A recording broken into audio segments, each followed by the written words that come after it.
Hello and welcome, beautiful souls. I am Marta, also known as Marta the Medium, and I'm so honored to be your host for How to Be a Psychic Medium, a virtual retreat for spiritual seekers.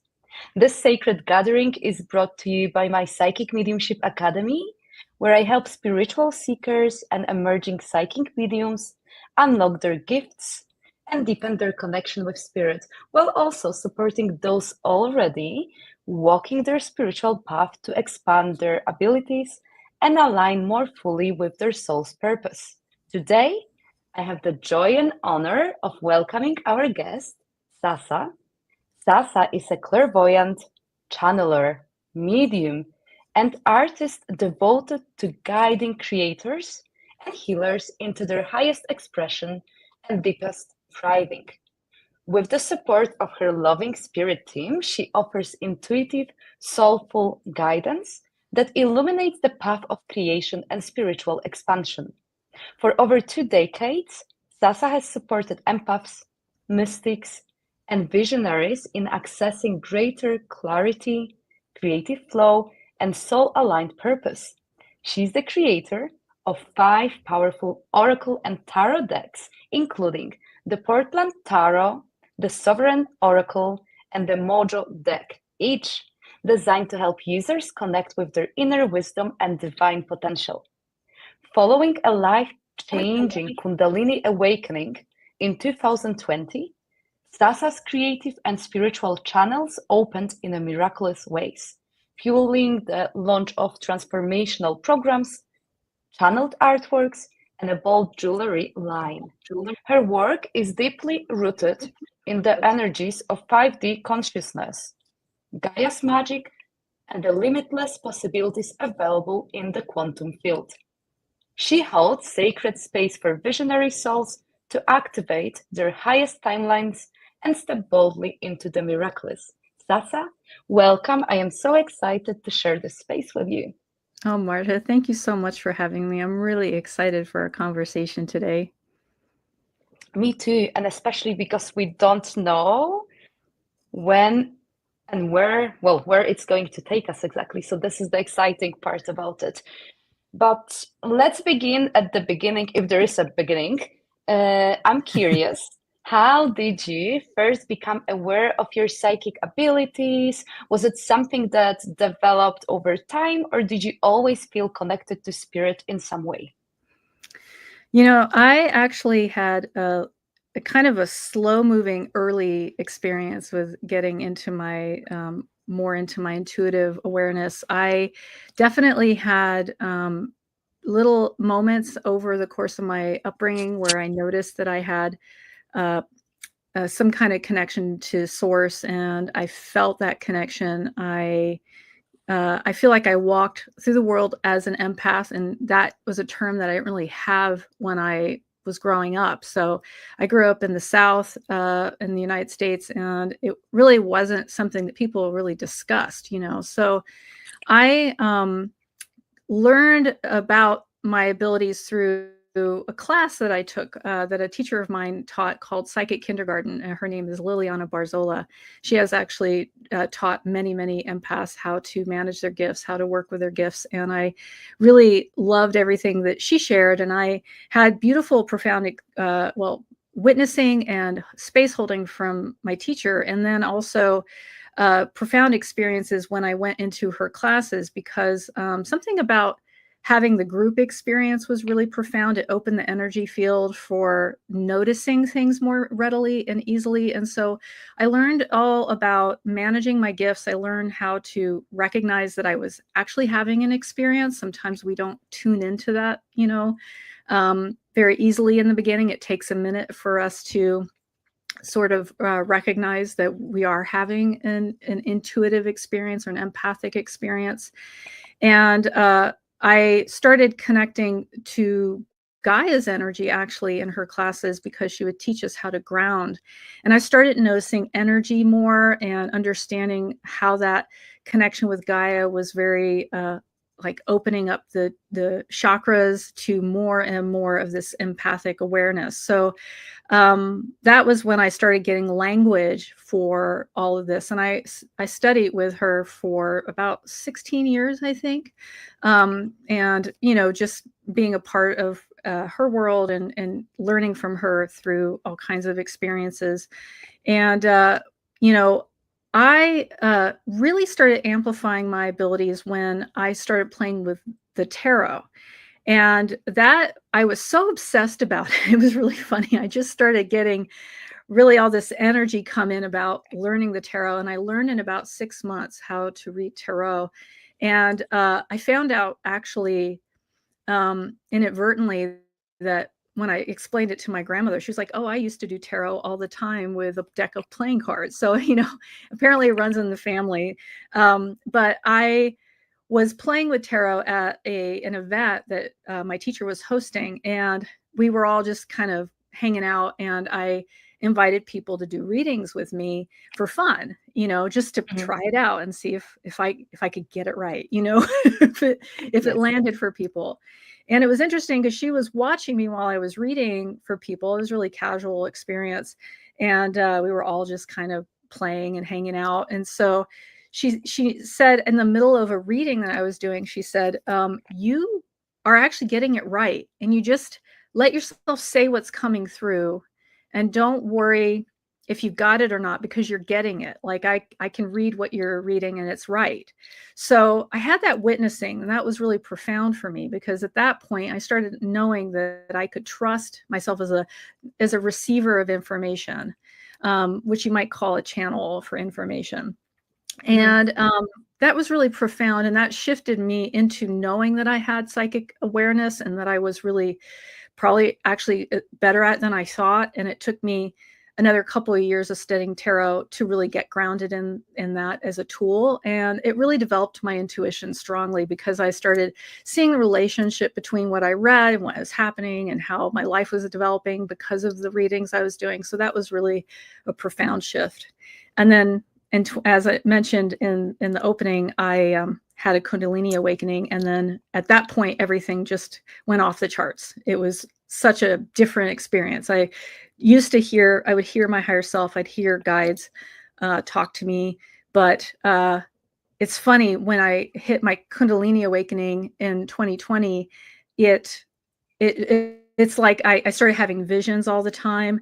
I started actually really, I could actually hear my primary guide, David Bowie, actually, and Gaia. But David, I would hear him actually talking in my ear.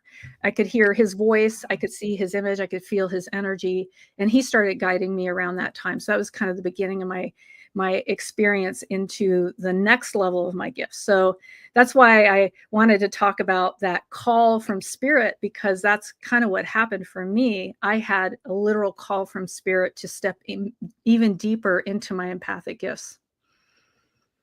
I love it. Could you talk a little bit more about your Kundalini awakening? Did you know what was happening at that time, or did it take a while to integrate? And then, what advice would you give to someone currently going through a spiritual awakening? Well, I did have a sense early that I was having an awakening. It was so profound and dramatic. I felt just high frequency energy running through my body, a lot of love, profound love for everything. Nature started responding in new ways to me. And I started actually witnessing miracles in nature. Like I would go on these walks and watch nature just unfold the most brilliant display before my eyes. Like I could watch moss growing up a tree, or some trees, like miraculously, while I was watching, had all these splatter spots of white appear on the trunk of the tree, on the bark of the tree. You know, it wasn't there before. And as I watched, it just like blossomed in front of my eyes, these spatter paint patterns of something, I don't know, like some kind of growth on the bark. But it was just this beautiful, like someone had taken a paintbrush and like spattered paint all over them. I had a tree. I asked it to grow a leaf and grow in my hand. It had these fronds that expanded in my hand. I actually got video of it. And flowers would get brighter. There was this field that I would look at the field at the park, and there were no flowers. I'd turn away, turn back. It was just covered in yellow flowers. So, that was one call from Gaia, trying to show me the miraculous, which I always jokingly call a mic check from the universe, like, why are these things happening? People want to know. And it's actually Gaia just trying to say, hey, are you ready for new awareness? Are you ready for magic to happen? And more of that has happened over the years. So what happened for me is I literally got a message from my ancestors to step into a new awareness. And this was actually kind of prefaced by an event where my teacher brought out a La Copa table, La Copa board, and we were inquiring with our ancestors messages to us, to guide us. And I got a message from my mother that said, what did she say? Feel good. Feel good was like the point of everything. Feeling good was it. My grandmother said, you are powerful. And one of my guides said, call yourself. And for some reason it just rang so true to me.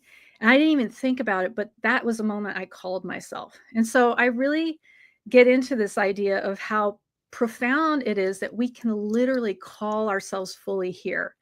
And once we're fully here, these kind of gifts are actually natural to who we are. We are all on some level psychic or empathic or intuitive, and we can actually decide to step into more of this gift that we are presented with in the 5D and up. So my advice to people who are ready for a deeper level of awakening and this, expanded consciousness and awareness of the world as it really works, is how my guys want to put it. We in the 5D and up, we absolutely can decide. It really does come down to making a choice that you're ready for it.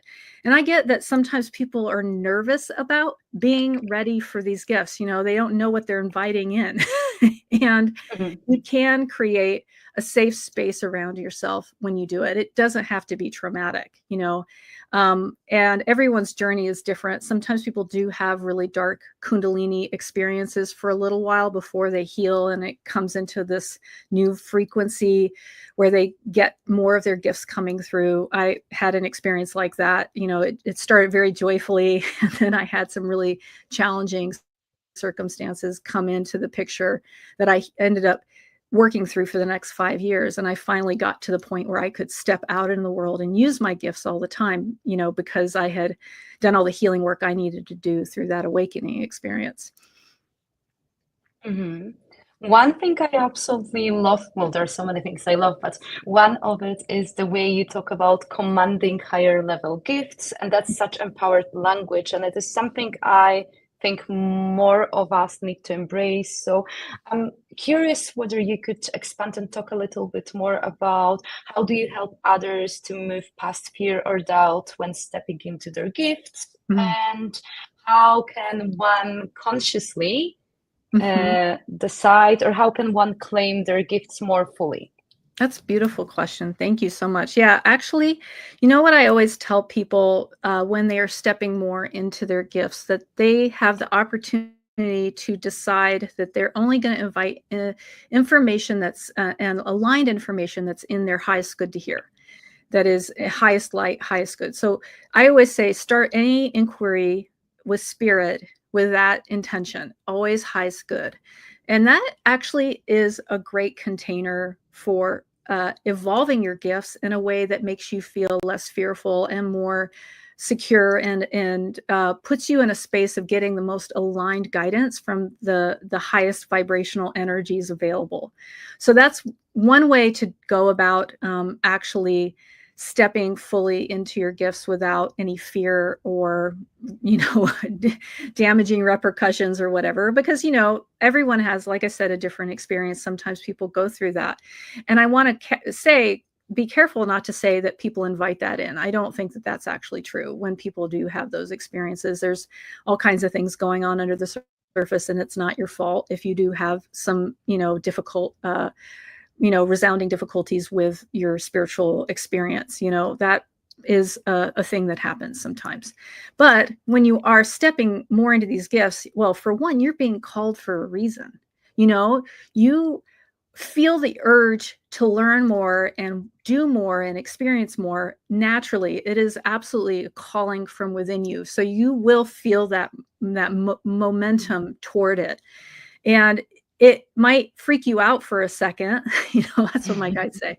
Sometimes it freaks you out for a second because it's so new. It's such a strange terrain to know that you are actually able to witness the miraculous, which is being able to hear guides. That is super miraculous. So, and you might start to question your sanity. I know that I've heard that many times from people who are learning this new path, that they wonder about, am I okay? Is everything working the way it's supposed to? I'm hearing things, and you get over the kind of hump of kind of societal pressure to define that in a way that isn't in your highest good, to see it in the stance of a gift versus a thing that might be bite you in the behind, at some point, right? So I think that we all have created a universe where this is actually the way we want to be.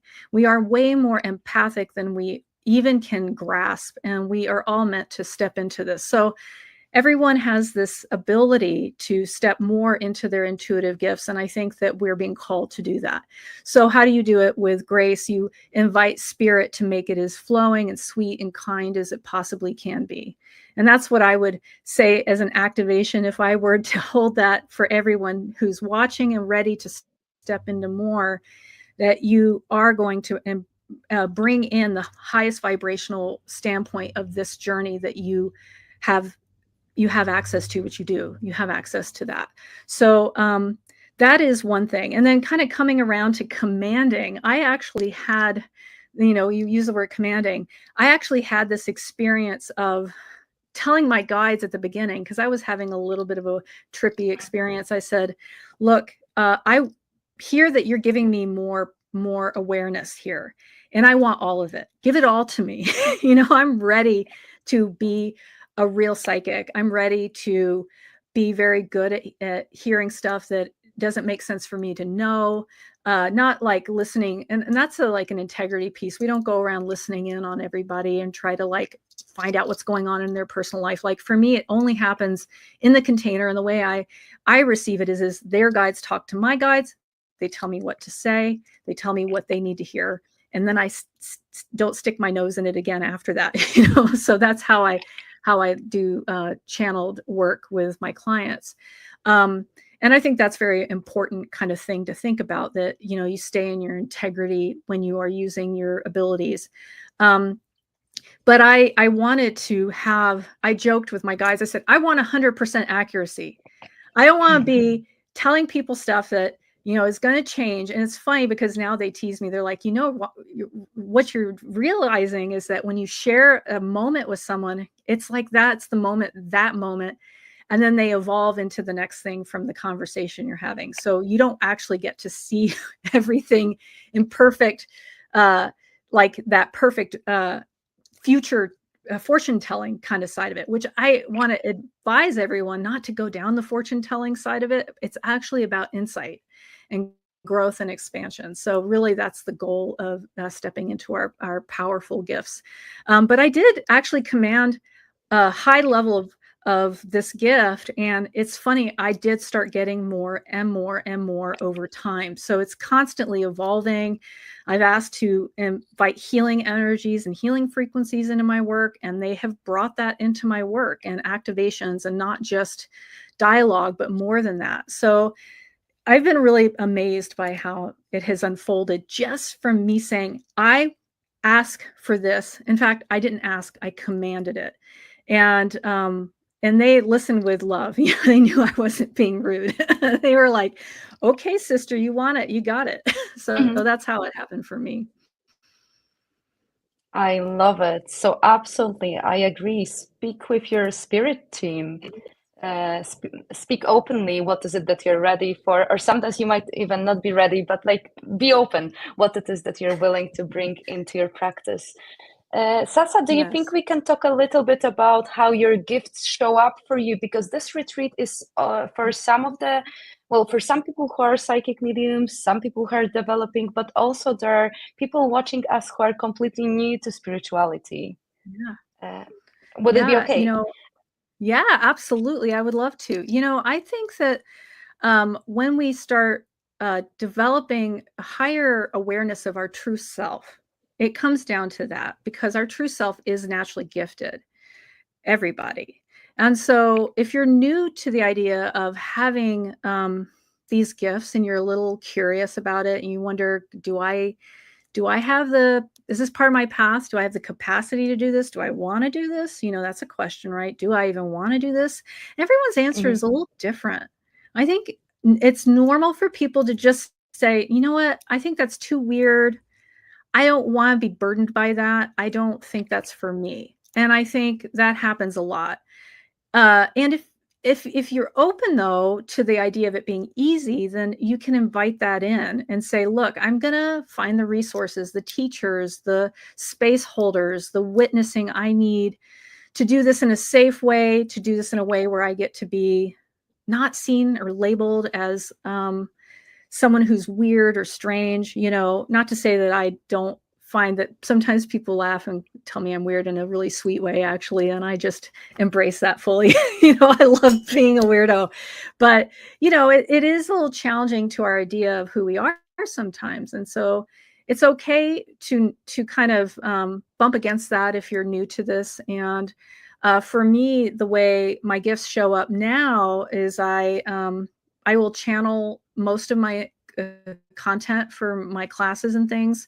And I find that part of my job is not just about channeling and receiving information. It's about being a space holder and a witness on a frequency of a medium versus just being a good listener. So that's interesting. That's coming through. My guides are suggesting that is actually a gift of an intuitive person, is the ability to hold divine space for others, divine witnessing for others, to help them kind of evolve into who they are just by you being present with them fully.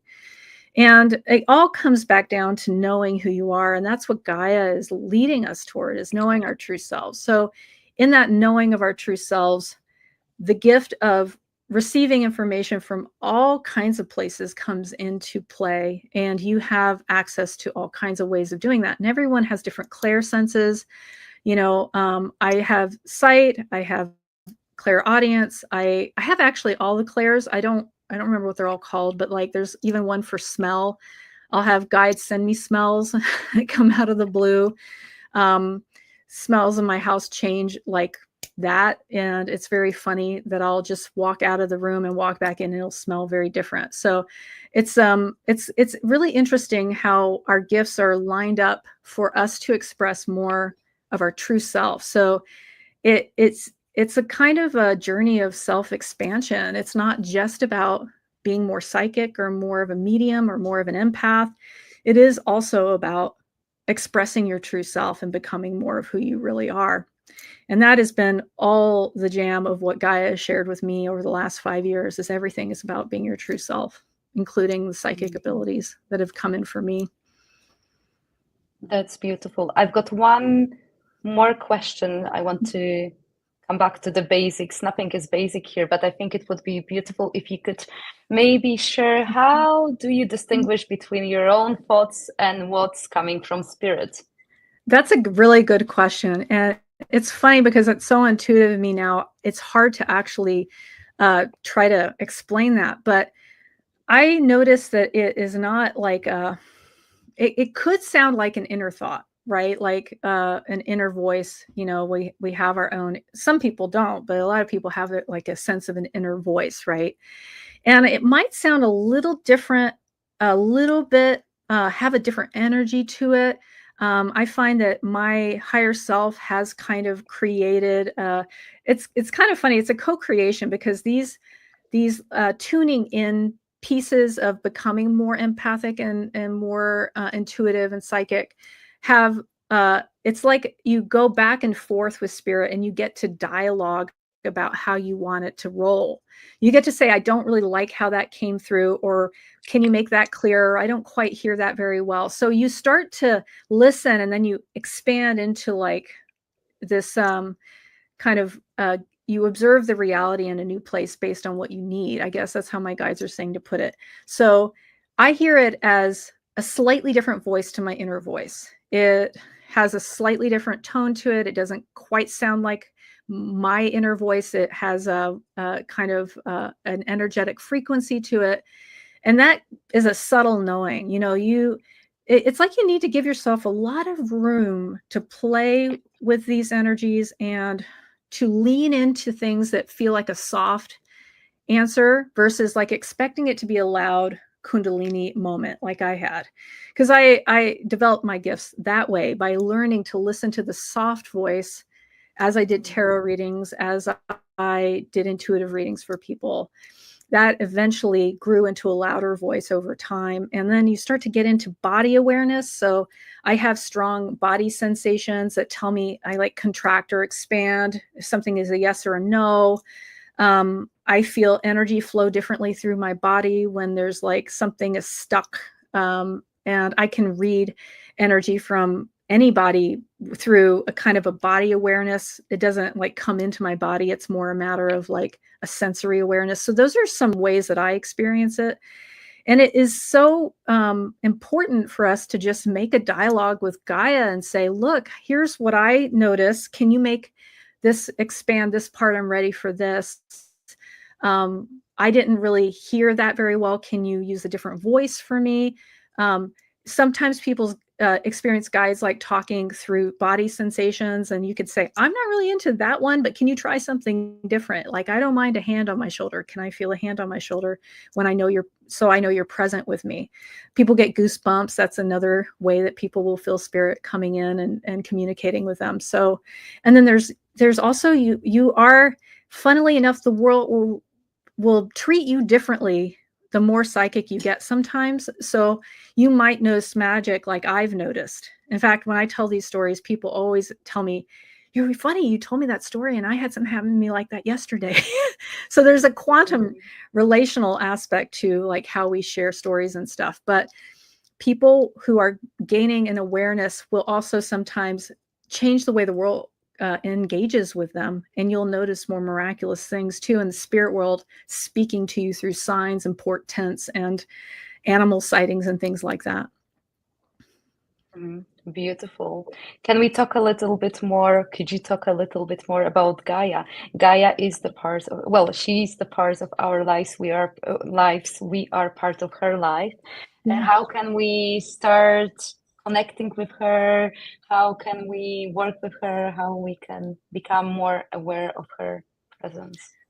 Oh gosh, that is like the core underpinning of all the work that I do, is working in relationship with Gaia. And here's the deal. We are all manifesting together the world that we want to make.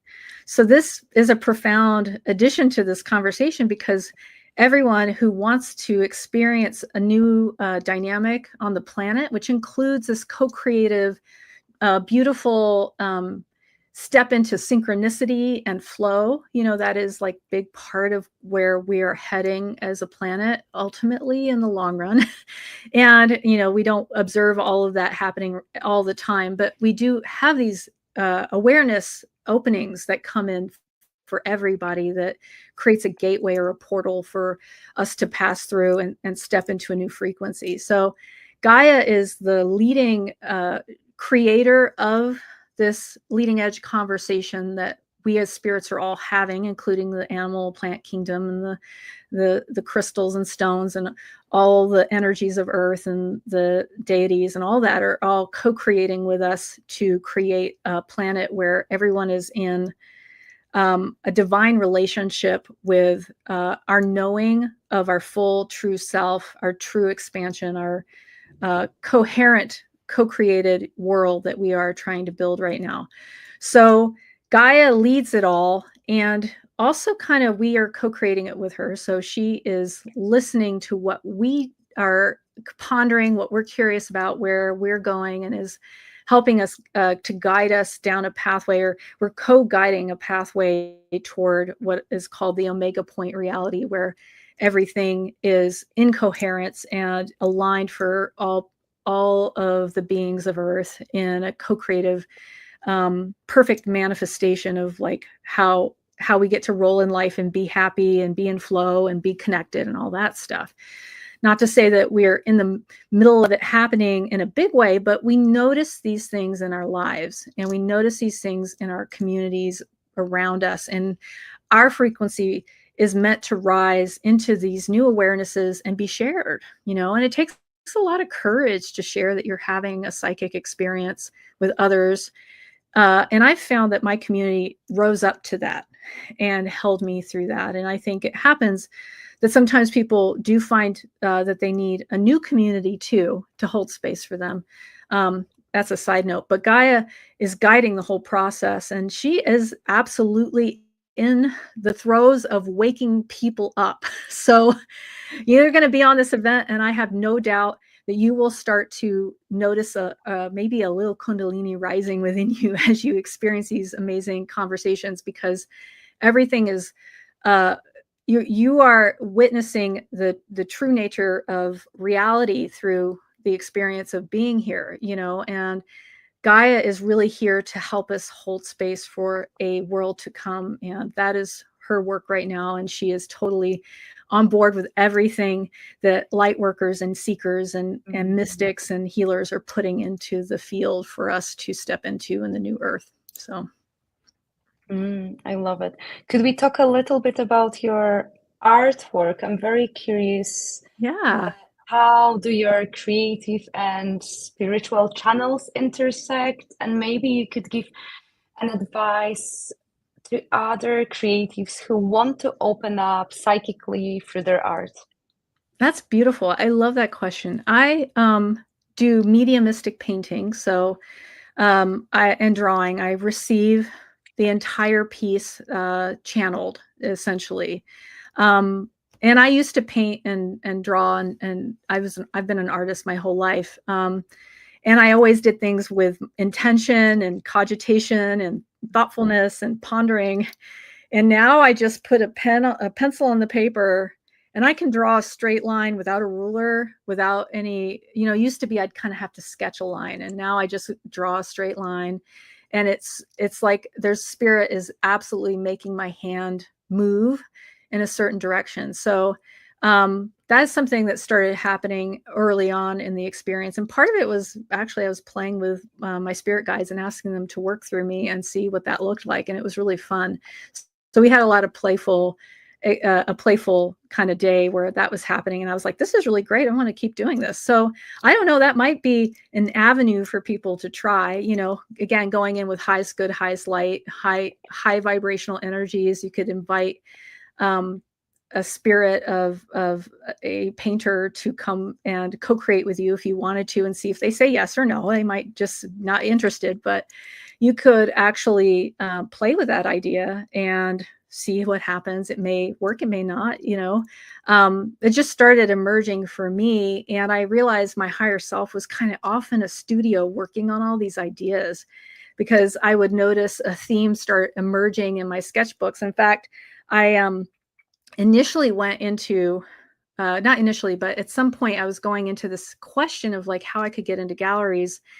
And I wanted something, my guys are saying, you could have always gotten into galleries. Okay. But I did have a question about like a thematic, a kind of a body of work that would be marketable, that would be fun for me and marketable and enjoyable to create.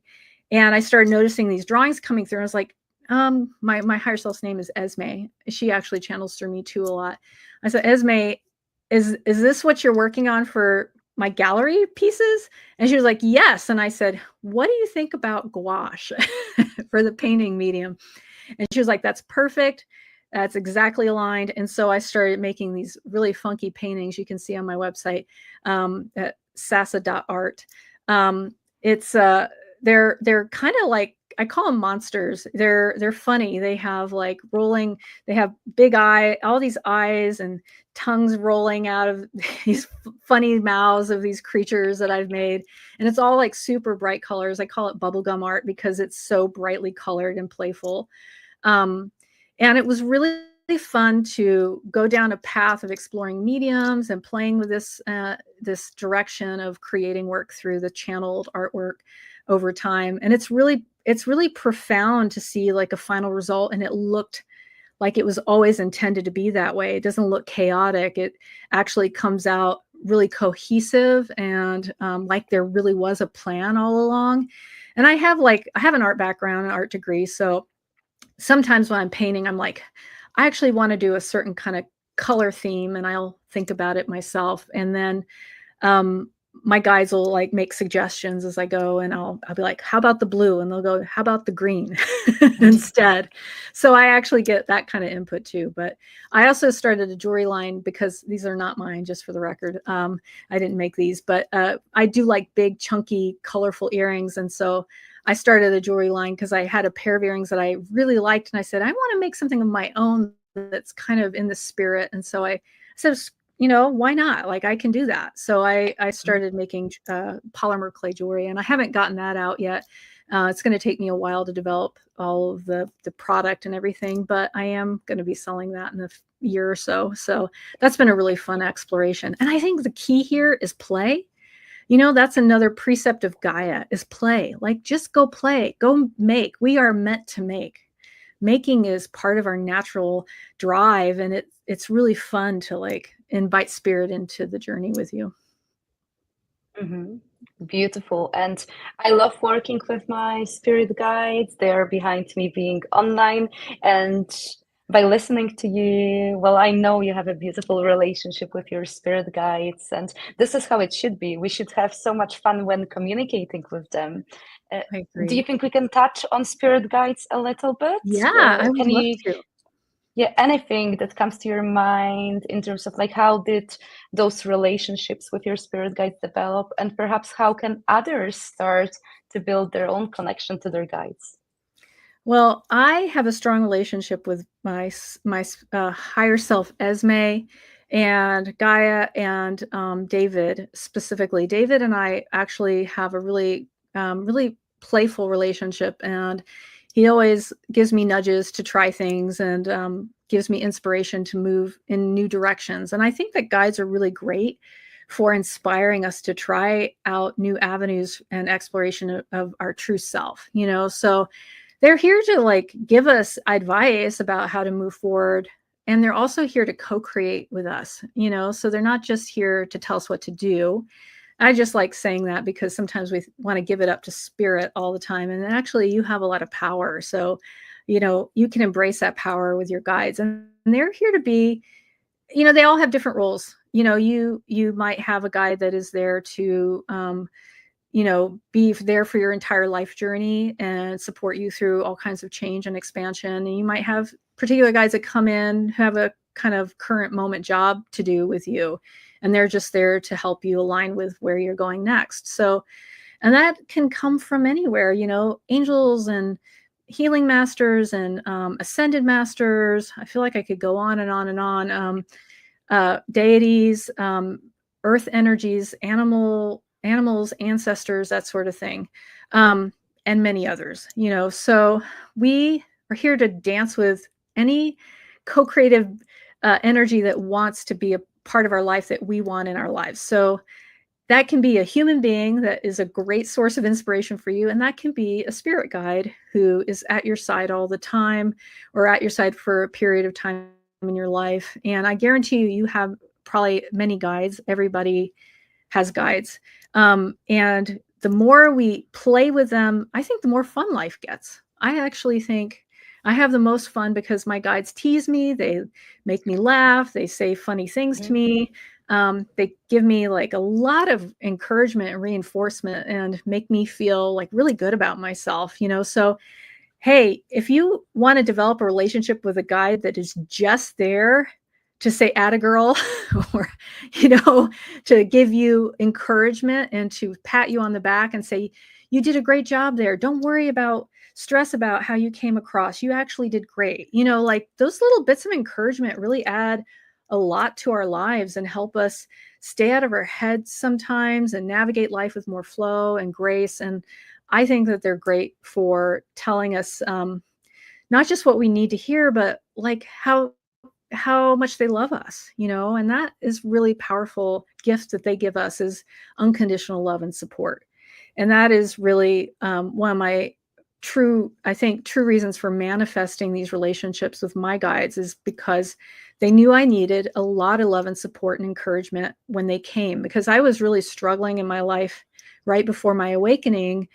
It was like things weren't clicking anymore, and I didn't feel like I was creatively invigorated, and I didn't know what I was doing with myself. And I would have this thing where I would lay down on the ground because I was so strained by everything and trapped in a way. I'd lay on the ground and put my forehead on the earth, and I'd say, I surrender everything to Gaia. And I really don't know where that impulse came from, but it was just so healing. It felt so amazing. And of course, that's when I started waking up, is after I made that act of surrender. And then my guides showed up, and a few people from the other side actually came to play with me. David was one of them. Alan Rickman is another.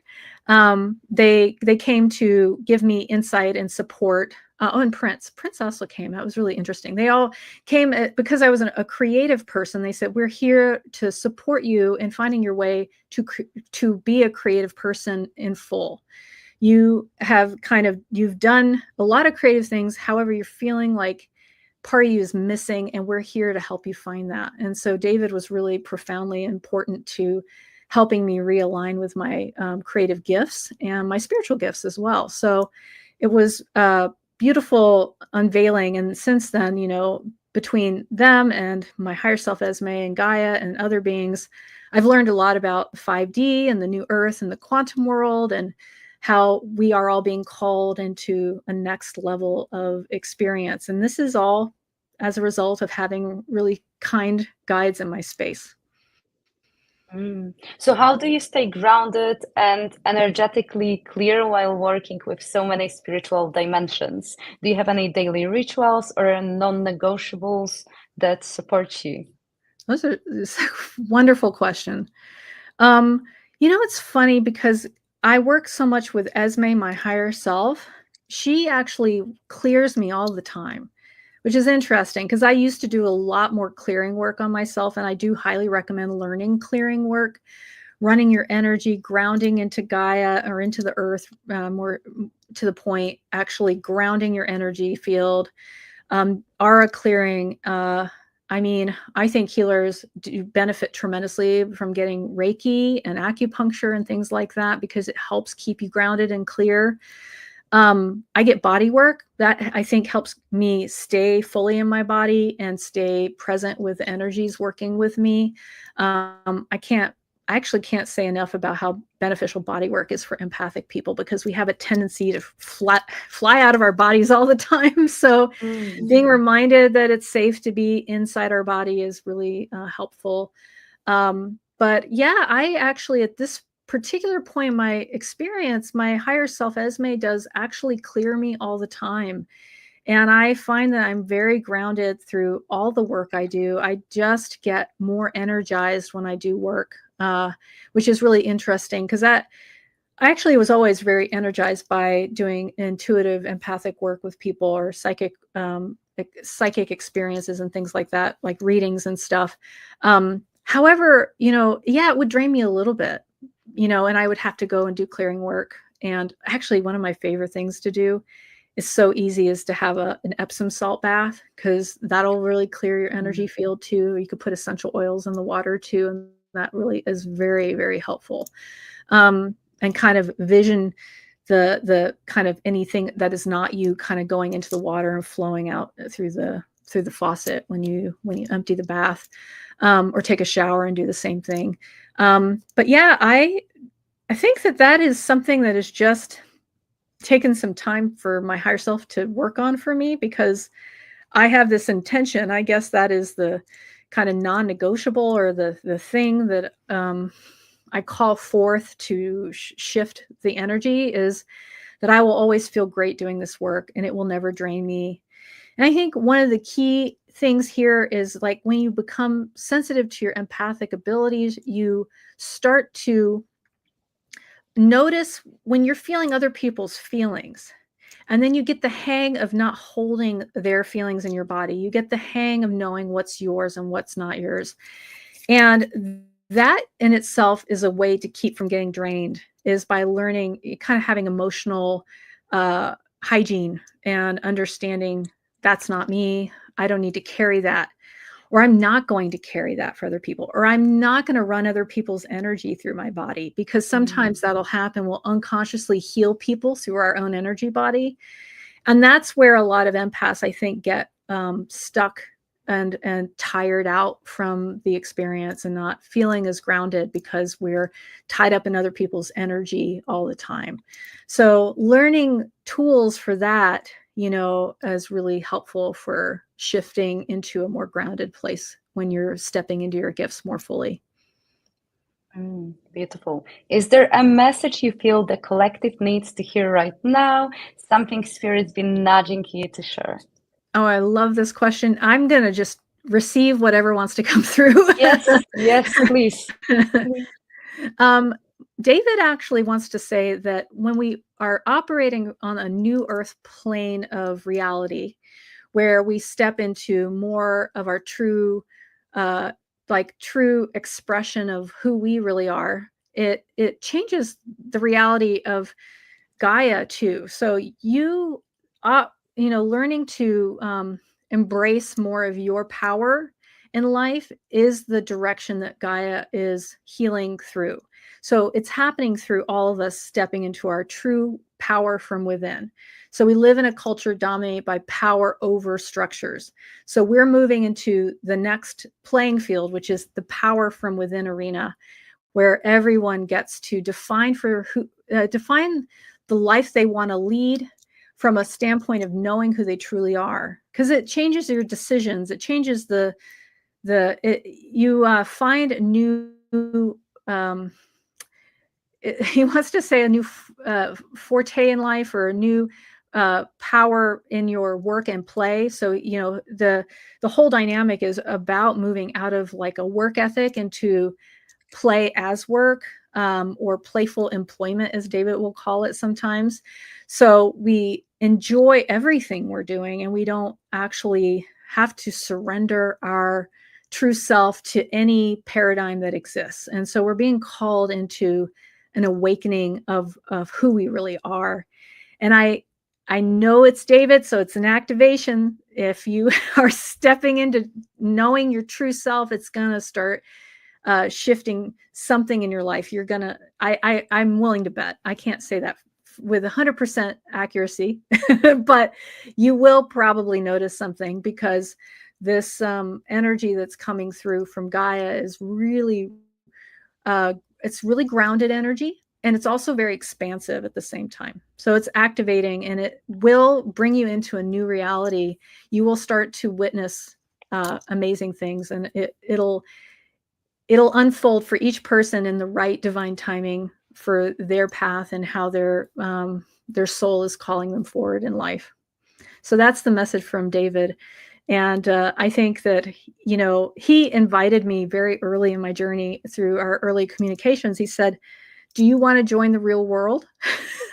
And innately, I knew what that meant. It sounds like a weird thing to ask someone now when I think about it, but not to say that anything here isn't real. We don't live in virtual reality. It's not like that at all. But there was a sense I had that there was something bigger that I was called into. And that is what we are co-creating here, is a planet that is so grounded and rich and delightful that we can all truly express our needs and our desires and actually witness things coming into fruition more easily than we may have experienced in older frequencies of the planet. So that's his message to all of us right now.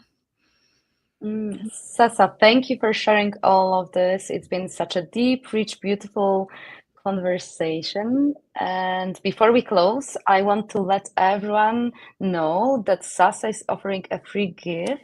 Yes. Yes. A gift to participant of this retreat. So perhaps you can share about it a little bit more. Yes. It's a Magnify Your Vision session. So anything that you are inviting in right now, wherever you're evolving, whatever you're calling forth from spirit at this time in your life, anything that's on your mind that you're trying to kind of percolate, reason on, suss out a new direction, or just want to wrap yourself around your new direction, whatever that looks like. I would love to do a reading for you. They are free for a limited time. I don't remember what the close date is on it, but go to the calendar. I would say go as soon as possible and schedule before the time runs out, because I can't offer them for forever, but I have a window of availability. So go schedule those soon. And it would be my honor to support you through whatever you've got coming up. And, it is a sharing, a divine witnessing, a reflection. I will receive information from your guides about how you are evolving and what's going on with you and whatever you need to hear in that moment. And I know that we will have a powerful time where something magical will come out of it one way or another. It'll be actually really beautiful to see you and hold space for you. So please do sign up for that. I would love to have the opportunity to share that time with you. Thank you for sharing this. And if you'd like to learn more about Sasa's work, she's already mentioned, but check out her website at www.sasa.art, and you can connect with her on Instagram at Sasa Knows. Her offerings are truly transformational, and I encourage you to dive in. Sasa, thank you again for your presence, your power, and your heart. And thank you to everyone watching. Thank you so much for having me. It's such a gift. Thank you. And I'll see everyone in the next session. Goodbye, everyone. Bye-bye.